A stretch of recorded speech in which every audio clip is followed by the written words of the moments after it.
ఇంకా సాయిరెడ్డి సార్ గురించి వచ్చేది మీకు చెప్పాల్సిన వెరీ ఇంపార్టెంట్. ఆయన ఒక రెస్పెక్టెడ్ పర్సన్. విజయసాయిరెడ్డి సారు నేను ఫస్ట్ టైం విశాఖపట్నంలోనే చూసిన ఆయన్ని.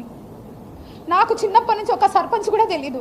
మా రాయలసీమలో నేను నంద్యాల, మా రాయలసీమలో ఆడపిల్లలు దేనికి బయటకు పోయి ఊర్లు తిరిగేది లేకుంటే ఎంఆర్ఓ ఆఫీసులకు తిరిగేది నాకు తెలీదు. నేను ఎన్నడూ ఒక సర్పంచ్ని కూడా చూడలేదు నేను పుట్టి పెరిగినప్పటి నుంచి. ఒక్కసారిగా ఒక ఎంపీ గారు నాకు పరిచయం అయ్యేసరికి అబ్బా ఇలా ఉంటుంది ఒక ఉద్యోగము అంటే చాలా చామింగ్గా చేసేదాన్ని, చాలా ఛాలెంజింగ్గా చేశాను నేను. ఫస్ట్ పోస్టింగ్ కదా ఎగిరి చేసినాం మేము. సో నేను సార్తో ప్రేమ సమాజం అనే ఒక ఇన్స్టిట్యూషన్ ఉంది, అది ఎండోమెంట్ డిపార్ట్మెంట్లో పబ్లికేషన్ అయి ఉంది. సెక్షన్ 6C అంటే ఒక అసిస్టెంట్ కమిషనర్ కంట్రోల్లో ఉన్న ఇన్స్టిట్యూషన్ అది. ఆ సమాజంకి 30 ఎకరాల ల్యాండ్ ఉంది. ఆ ల్యాండ్ అంతా కూడా బీచ్ రోడ్లో ఉంటుంది. అందులో సాయి ప్రియ రిసార్ట్స్ అని ఉంది.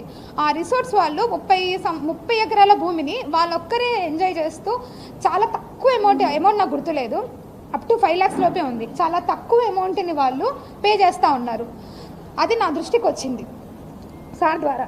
సరే అనేసి నేను ఇన్స్పెక్షన్కి వెళ్ళినా. అప్పటికే నాకంటే ముందు ఒక 10 మంది ఆఫీసర్స్ చూసింటారు అలాంటి, కానీ ఎవ్వరు ఎవిక్షన్ చేయించలేదు. నేను పోయినాను, సాయి ప్రియ సార్ వాళ్ళతో మాట్లాడాము.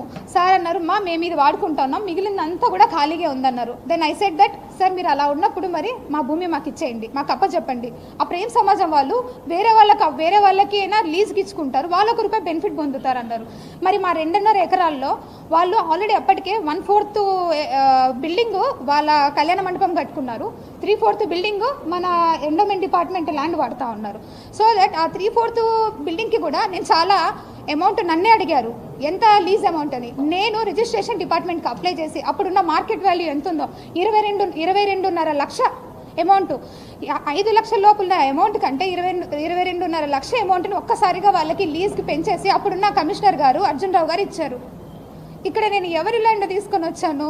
ఎండోమెంట్ భూమిగా తెచ్చాను. ఎవరికి ఇచ్చాను? ప్రేమ సమాజంకేగా తెచ్చాను. ఇది నాకు సార్తో ఉన్న పరిచయం. దాని తర్వాత ప్రతి డిస్ట్రిక్ట్లో కూడా ట్రస్ట్ బోర్డ్స్ ఉంటాయి. ఎండోమెంట్లో ఏమేమి జరుగుతుందో మీకు కూడా తెలియాలి కాబట్టి చెప్తున్నాను. ట్రస్ట్ బోర్డ్స్ కూడా ప్రతి ఒక్క జ్యూరిస్డిక్షన్లో ఎమ్మెల్యేలు కానీ సర్పంచ్లు కానీ లేకుంటే అక్కడ ఉన్న హానరబుల్ రెస్పెక్టెడ్ పీపుల్స్ ఎవరైనా సరే చెప్తే వాళ్ళు ఒక లిస్ట్ ఇస్తారు. ఆ లిస్ట్లో కమిషనర్ అల్టిమేట్ అథారిటీ ఉంటుంది. ఆ అల్టిమేట్ అథారిటీ కోసం సార్ వాళ్ళు కూడా మాకమ్మ ఇవన్నీ కూడా ట్రస్ట్ బోర్డులు ఎన్ని ఉన్నాయో అడగండు. ఆ విధంగా డిపార్ట్మెంటల్ ఇష్యూసే మాట్లాడినాను సార్తో. నేను ఎక్కడ కూడా నా పర్సనల్ ఇష్యూ ఒక్కటి కూడా చేయించుకోలేదు. ఎవరైనా ఉంటే కూడా అలాంటివి ఉన్నా మీరు నాకు అడగండి, నేను చెప్తాను. ఈ విధంగా పరిచయమైన వ్యక్తి, ఆయన వయసు ఏంది? నా వయసు ఇప్పుడు 35 ఏళ్ళు, ఆయన వయసు 68 ఏళ్ళు. ఎట్లా ఇది? ఎట్లా మాట్లాడతారు మీరు? అంటే ఏ ఆఫీసరు ఏ ఎమ్మెల్యేతో మాట్లాడద్దా? ఏ మినిస్టర్తో మాట్లాడద్దా? ఏ ఆఫీసర్లు మాట్లాడద్దా? ఇప్పుడు నేను మీతో మాట్లాడుతున్నాను, ఇంత మాత్రాన్ని మీకు నాకు ఏమైనా రిలేషన్ ఉన్నట్ట? ఒక ఆడపిల్ల మాట్లాడకూడదా?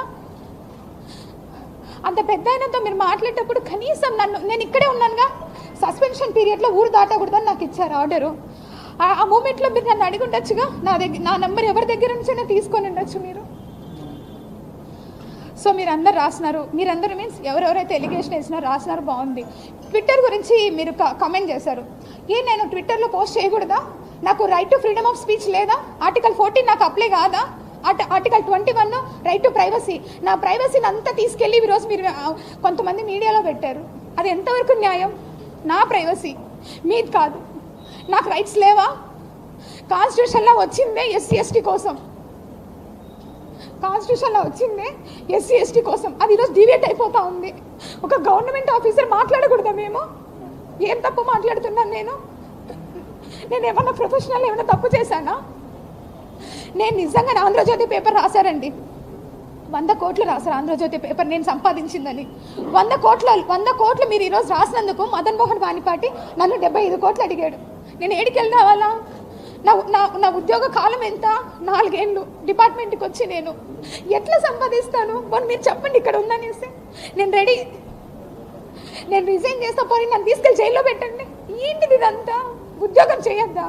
నేను కాదండి, ప్రతి ఒక్క గవర్నమెంట్ ఆఫీసర్ సఫర్ అవుతున్నారు.